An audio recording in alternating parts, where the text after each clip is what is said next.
Hello बच्चों, कैसे हैं आप लोग? आई होप सो ठीक ही होंगे। चलिए आज एक और अच्छी प्रॉब्लम लेके आऊँ जे एडवांस के लिए। मोशन इन वर्टिकल सर्किल सब टॉपिक है और टॉपिक नेम है वर्क पावर एनर्जी। क्वेश्चन ये दिया हुआ है कि एल लेंथ की एक स्ट्रिंग है जो कि ओ पॉइंट पे फिक्स है। इससे एम मास का एक बॉब लटकाया गया है और इसको वर्टिकल सर्किल में ऑसिलेट कराने के लिए हमने एक बॉटम मोस्ट पॉइंट ए पर एक √3 g वेलोसिटी दे दी है। ठीक है, तो जैसा कि हम जानते हैं बॉटम मोस्ट पर √3 g वेलोसिटी दी है। सर्किल कंप्लीट करने की वेलोसिटी मिनिमम जो होती है √5 gl होती है। कितनी होती है? √5 gl।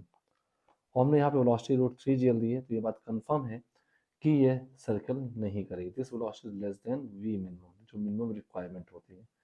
तो पूरा सर्किल तो नहीं करेगी, यानी सर्किल के टॉप पॉइंट बी पर तो नहीं पहुंचेगा। तो क्या होगा? अब क्योंकि ये वेलोसिटी जो आपके पास u, इसको मैं u मान लूँ, ये जो वेलोसिटी दी है u ग्रेटर देन √2 gl है और लेस देन √5 gl है। तो इसका मतलब है ये कि 90 डिग्री से ज़्यादा घूमने के बाद, ये जो लाइन है यहाँ से 90 डिग्री से ज़्यादा घूमने के बाद ये यहाँ कहीं आकर के ऐसे इस जगह आकर के यहाँ पर आकर ये अपना सर्कुलर पाथ छोड़ देगा। और जिस समय सर्कुलर पाथ छोड़े उसमें यहाँ की जो टेंशन होगी, पॉइंट पी मान लेता हूँ मैं, यहाँ की जो टेंशन होगी टी वो 0 हो जाएगी और इसके पास एक स्पीड वी बची रहेगी, that is other than the you. ये कुछ वी बची रहेगी, दैट इज नॉट 0, हम अभी निकालेंगे।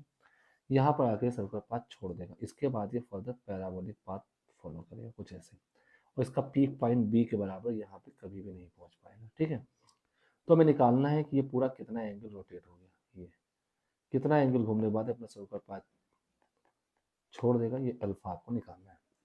तो चलिए इसको समझते हैं, इसको करने की क्या फंडामेंटल स्टेप्स होती है। तो इसको दो स्टेप में सॉल्व करते हैं। अब आपको मैं दिखाता हूँ। सपोज हम यहाँ पे एक वर्टिकल लाइन ये ड्रॉ कर लेते हैं, ये यहाँ से एंगल हम थीटा मान लें तो हमारे लिए ज़्यादा आसान होगा। ये थीटा हमारा आंसर अल्फा जो आएगा, जो हमसे पूछा है वो पाई माइनस थीटा होगा। तो हम पहले थीटा निकालते हैं। ठीक है, तो अब यहाँ देखें, सबसे पहले मैं यहाँ पे देखूँ एफ बी डी बनाऊँ, तो एफ बी डी बनाऊँगा तो यहाँ पे इसका एम जी लगेगा, this one M G. This angle is also theta को ऊपर ले लिया थीटा, तो एम जी का ये कंपोनेंट इतना आ जाएगा इस डायरेक्शन पे, एम जी कॉस थीटा। तो at point P net force toward the centre होगा T plus M G cos theta. ये नेट फोर्स यहाँ पे स्पीड जो बची है वी, उसका सेंटर कर देगा M V square by L. अब क्योंकि मैं यहाँ कह रहा हूँ कि इसने सर्कुलर पाथ छोड़ दिया है तो टेंशन 0 होगी, तो M G cos theta equal to M V square by L हो जाएगा। तो एम से एम को कट कर दीजिए, तो वी की वैल्यू आएगी root over G L cos theta, जो इस पॉइंट में बची हुई स्पीड हो गई। एक इक्वेशन। अब मैं ए और बी के बीच में law of conservation of energy लगाऊंगा, law of conservation of energy लगाऊंगा, energy between A and P, A और पी पे। तो देखिए kinetic at P plus potential at P equal to kinetic at A plus potential at A. Kinetic at P क्या होगी? Half M V square, जो कि इसकी स्पीड है। पोटेंशियल एट पी तो हमें कहीं ना कहीं ग्राउंड लेवल मानना होगा, इसको यू जीरो का लेवल मान लें। तो अगर हम इसको देखेंगे यहाँ पे इस पॉइंट पे, ये इतना तो आपके पास एल है, दिस इज एल। इसके साथ साथ ये साइड लेंथ एल है, ओ पी एल है, ये एंगल थीटा है, तो ये आपका पार्ट आ जाएगा L cos theta, L cos theta. तो पॉइंट पी की हाइट जो होगी L plus L cos theta, potential energy हो जाएगी एम जी, एल कॉमन ले लो 1 प्लस कॉस थीटा।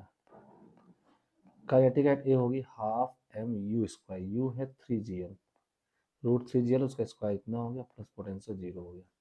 तो पहले तो m कैंसिल कर दीजिए, 2 का मल्टीप्लाई कर दीजिए, तो आप पास आएगा V square plus 2gl 1 plus cos theta equal to 3gl। ठीक है, इतना हो गया। ठीक है, half M V square, right. Okay, अब ऊपर से v की वैल्यू जो हमारे पास दी हुई है, v की वैल्यू, इस v की वैल्यू को जो हमने निकाला इक्वेशन 1 से, उस v को यहाँ पे इस इक्वेशन पे डाल दिया जाए। ठीक है, तो आपके पास आएगा, देखिए मैं थोड़ा स्लाइड कर देता हूँ। तो वी स्क्वायर, वी की वैल्यू हो जाएगी जी एल कॉस थीटा, ठीक है, प्लस इस ब्रैकेट ओपन कर दें तो 2gl plus 2gl cos theta इसको टू 3gl। ठीक है, तो ये आपके पास gl cos theta plus 2gl cos theta 3gl cos theta जो आएगा वो हो जाएगा 3gl माइनस 2gl, तो gl हो जाएगा, gl कैंसिल कर दो। cos थीटा कितना आ गया पास 1/3, तो इतना है cos थीटा आ गया। तो यहाँ अगर मैं चेक करूँ तो थीटा हमें मिल जाएगा cos inverse 1/3, theta cos inverse 1/3 आ जाएगा, राइट। तो हमारा आंसर जो पूछा गया कितना एंगल रोटेट होगी, अल्फा पूछा गया, तो अल्फा आपके पास आ जाएगा पाई माइनस थीटा, तो अल्फा आ जाएगा पाई माइनस कॉस इनवर्स 1/3। ठीक है, तो ये हमारे पास आंसर आ चुका है। अब इसी प्रॉब्लम को आप √4gl लेकर के भी सॉल्व करिएगा और एक बार चेक करिएगा। तो अगर मैं u को √4gl दे दूं तो आप चेक करें अल्फा कितना आता है TYS, ट्राई योर सेल्फ, इसको आप खुद ट्राई करेंगे घर पे। ठीक है, तो ये हमारे पास आंसर आ जाता है। अगर मुझे इसी पॉइंट पे जब इसने लेफ्ट किया सर्कुलर पाथ छोड़ा है वेलोसिटी पूछी जाए तो वेलोसिटी भी एक फॉर्मूले से निकाल सकते हैं। तो कॉस थीटा की वैल्यू अगर मैं 1/3 यहाँ लगा दूँ तो बची हुई वेलोसिटी हमारे पास आ जाएगी √GL/3। ये आपके पास वेलोसिटी का भी आंसर आ जाएगा। ठीक है, तो आई होप सो ये कंप्लीट प्रॉब्लम आपके सामने सॉल्व हो चुकी है और एक बढ़िया सा प्रॉब्लम था, बढ़िया सा कॉन्सेप्ट था, आप सबको समझना चाहिए। Okay, thank you.